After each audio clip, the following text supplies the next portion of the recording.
¿Qué es lo que pasó con el caso Horacio Cartes en el Brasil?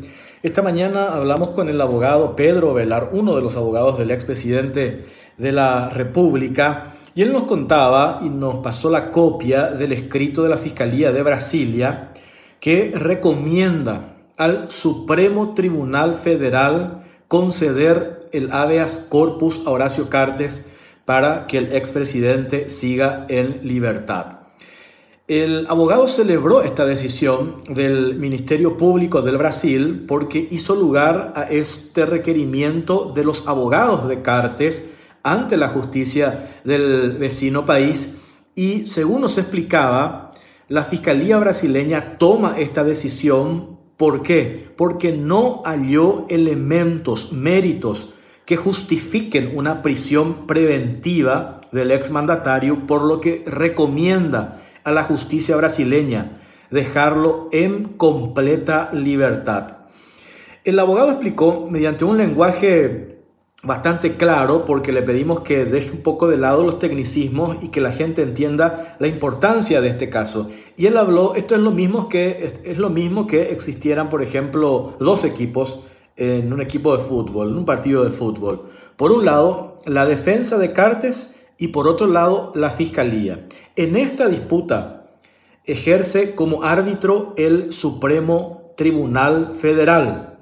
Y en este caso, la propia Fiscalía brasileña, equipo contrario entre paréntesis, aconsejó a la justicia, en este caso el árbitro, que salga a favor del expresidente Horacio Cartes, a favor de la defensa, para que éste goce de completa libertad.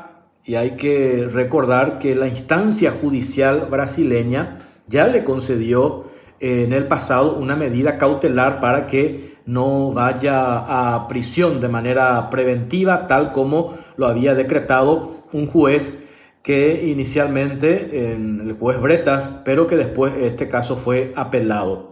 Le consultamos también a Pedro Ovelar sobre si se trata entonces de un gol a favor de Horacio Cartes, y el abogado respondió que es una posición muy relevante de la Fiscalía de Brasilia, que está por encima de la Fiscalía de Río de Janeiro. Hay que recordar que esa fiscalía es la encargada de imputar a Cartes y solicitar su prisión preventiva. El planteamiento, eso nos explicaba Pedro Ovelar, es que no existen crímenes o hechos punibles atribuidos al expresidente de la República, y además la jurisdicción competente no es la brasileña porque los hechos mencionados se dieron en Paraguay. No hay méritos para justificar la prisión del expresidente Cartes. Fuera de la carta no hay ningún elemento nuevo. La famosa carta escrita de puño y letra por Darío Messer, la Fiscalía no hace mención a otro elemento probatorio, no existe y no fue mencionado expresamente.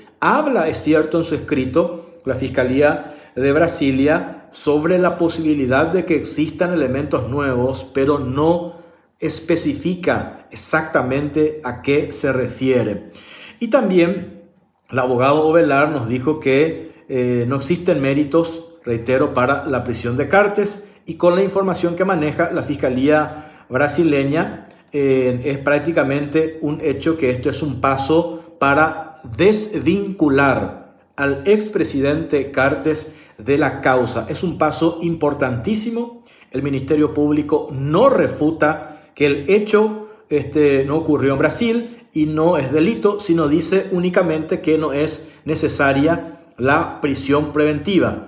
Incluso dice que la posición de Cartes es de menor relevancia de otros coprocesados que tienen o que se beneficiaron con la libertad. Entonces lo aleja de los hechos punibles que atribuyen a otras personas. Básicamente, al leer entre líneas lo que dice la Fiscalía del Brasil, es que prácticamente, eso nos decía Pedro Velar, el Ministerio Público brasileño tiró la toalla en relación al caso Cartes. No hace juicio sobre su procesamiento, tampoco se refiere a la posición del ministro relator que dio la medida cautelar a Cartes para que no vaya a prisión.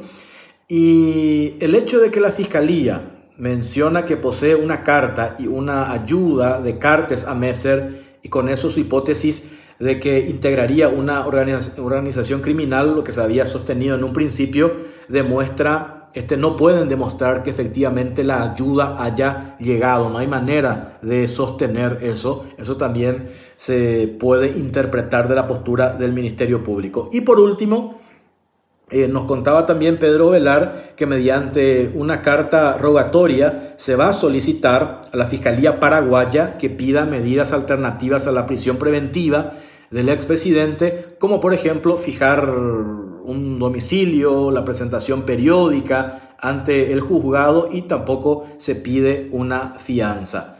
En resumen, un hecho positivo en el sentido del caso, sonado caso, del expresidente Horacio Cartes, con esta posición de la Fiscalía brasileña que recomienda, reitero, al Supremo Tribunal Federal conceder el habeas corpus a Horacio Cartes para que siga en libertad.